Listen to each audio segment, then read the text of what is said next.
আমরা ফাঁসি চাই, ফাঁসি। আমার আমরা ফাঁসি, আর কিছু চাই না, আমরা ফাঁসি চাই। আমরা খাওয়ার বদল ফাঁসি চাই, ফাঁসি দিয়ে মারবেন। নাতি, আমার নাতি হয়, ভাস্তি ছাড়া নাতি রে। আল্লাহ আল্লাহ আমার বাড়ি আছে, আল্লাহ ও কাহিনী করি ডাকাইবে। আল্লাহ ওরে আল্লাহ রে, ওরে আল্লাহ। কল দিয়েছে, কল দেওয়া মাত্র খালি কইছে 3 লাখ টাকা আমার ধরে এসে ছাওয়া বাদ আমার সব ঠিক আছে, এখনো ছাওয়া মারি নাই, কিছু করি নাই, 80 টাকা দিয়ে আসে অমুক জায়গাত, খালি এই কর অমুক জায়গাটা কোয়া তাতে ফোন কাটি দিয়েছে। আর এত চেষ্টা করি ফোন দেওয়ার, ভাইও তখন টেস্ট করছে, আর যাকে ফোন যায় না, যারা মারছে আসামি আর বাইরের পিছনে কবর থেকে গিয়ে পাইলাম, টয়লেটের বাথরুম থেকে, বাথরুমের তল থেকে, যারা আমার ভাগ্নে মারছে ওদের ফাঁসি আমি চাই। কাল থেকে তো বলাটা নেখোঁজ, একটা দেড়টার পর থেকেই নেখোঁজ হওয়ার পর মাগরিব পর্যন্ত খোঁজাখুঁজি করছে, পায় নাই। মাগরিবের পর ফোন আসছে, ওই যে ছেলেটা মার্ডার হয়েছে তার মার ফোন দিয়ে তার কাছে টাকা চাইছে 3 লাখ টাকা। এভাবে 4টা ফোন আসছে, কোন ঠিকানায় টাকাটা দেবে এই সময়টুকু দেয় নাই, ওই টাকাটা বলিয়ে কাটিছে। পরে এলাকার লোক আর কি ট্রাই করে দেখে যে এলাকার এই বাড়ির নাম্বার ফোন দিলে আমরা জানতে পারি যে এই বাড়ির যে সোহান আছে, সোহানের নামে এই মোবাইল নাম্বারটা পাওয়া যায়। তারপরে আমরা সোহানকে জিজ্ঞাসা করলে সোহান অস্বীকার করে। বাচ্চাটাকে যে নির্মমভাবে হত্যা করা হয়েছে, আমরা এলাকাবাসী হিসাবে এই হত্যার সুষ্ঠু তদন্তের মাধ্যমে দোষীদের সর্বোচ্চ শাস্তি নিশ্চিত করার দাবি জানাই, এবং এলাকাবাসীর পক্ষ থেকে আমরা অবিলম্বে যতজন এর সঙ্গে জড়িত প্রত্যেককে আমরা গ্রেপ্তারের দাবি জানাচ্ছি। গতকালকে সন্ধ্যার দিকে আমাকে আমার পিছনে দাঁড়ানো এই ব্যক্তি আলামিন ওনার নাম, উনি আমাকে ফোন দিলেন, ওনার এই এলাকাতে 8-9 বছর 9-10 বছরের একটা বাচ্চাকে খুঁজে পাওয়া যাচ্ছে না।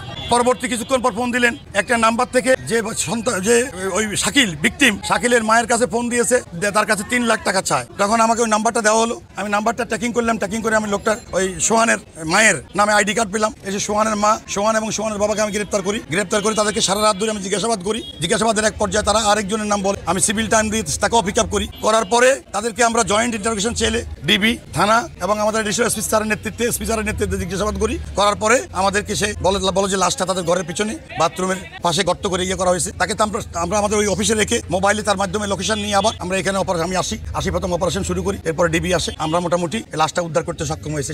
শাকিল তার বয়স 9 বছর, এই পার্শ্ববর্তী আনসারিয়া নুরানি মাদ্রাসা, সে 3য় শ্রেণীর ছাত্র, তার মা অন্ধ, তার বাবা চট্টগ্রাম থাকে। এটা মামলা দায়েরের প্রস্তুতি চলছে। এই লাশকে আমরা যেটা দেখলাম, লাশের 2টো হাত বাঁধা পাটের রশি দিয়ে, গলার মধ্যে একটা পলিয়ার রশি দিয়ে, লাইনের রশি দিয়ে বাঁধা, একে রশি দিয়ে টেনে শ্বাসরুদ্ধ করে হত্যা করা হয়েছে। এটা তাকে হত্যা করে লাশ গুম করার জন্য, আলামত গায়েব করার জন্য এই কাজ করা হয়েছে। রাতে এক মহিলা মোসাম্মদ জয়নব, উনি আমাদের থানায় এসে অভিযোগ করেন যে ওনার ছেলেকে খুঁজে পাওয়া যাচ্ছে না এবং মুক্তিপণ দাবি করা হয়েছে। এই কিভাবে দাবি করা হয়েছে জানতে চাইলে তিনি জানান ফোনের মাধ্যমে দাবি করা হয়েছে, প্রায় 3 লক্ষ টাকা মুক্তিপণ দাবি করা হয়েছে ওনার ছেলের উদ্ধারের জন্য। বিষয়টা নিয়ে আমরা রাতেই কাজ করা শুরু করি এবং রাতে কাজ করার কারণে আমরা শনাক্ত করতে সম্ভব হয় যে কারা এই কাজটা করতে পারে। তাদের আমরা জিজ্ঞাসাবাদ করি, জিজ্ঞাসাবাদ করার মাধ্যমে তাদের দেয়া তথ্যের সূত্রের ভিত্তিতে গোকুন্ডা ইউনিয়নের রতিপুর ফকিরটারি গ্রামে এখানে আমরা যাকে আমরা জিজ্ঞাসাবাদ করেছিলাম তার বাসার পিছনে সেপটিক ট্যাঙ্কে, নতুন তৈরি করা সেপটিক ট্যাঙ্কের গর্তের প্রায় 5 ফিট নিচে থেকে একটি 9-10 বছরের শিশু ছেলে তার নাম শাকিল, তাকে উদ্ধার করতে সক্ষম হই। আমরা লাশ যথাযথ মর্যাদা এবং আমাদের আইনি প্রক্রিয়ায় লাশ নিয়েছি। লাইনে আইনি পরবর্তী প্রক্রিয়া চলমান থাকবে এবং আমাদের তদন্ত কার্য চলমান থাকবে।